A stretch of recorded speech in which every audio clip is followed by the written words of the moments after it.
study that was done in the 1960s, and it was really commissioned by NASA because they wanted to know how to hire more geniuses. So they hired George Land and his team to go out and figure out what makes a genius. So they started with a group of 5-year-olds and they gave them a creativity test.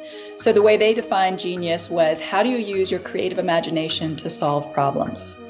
And what they found was, of this group of 5-year-olds, 98% qualified as geniuses. Then they came back 5 years later when this group was 10 years old, and it was down to 30%.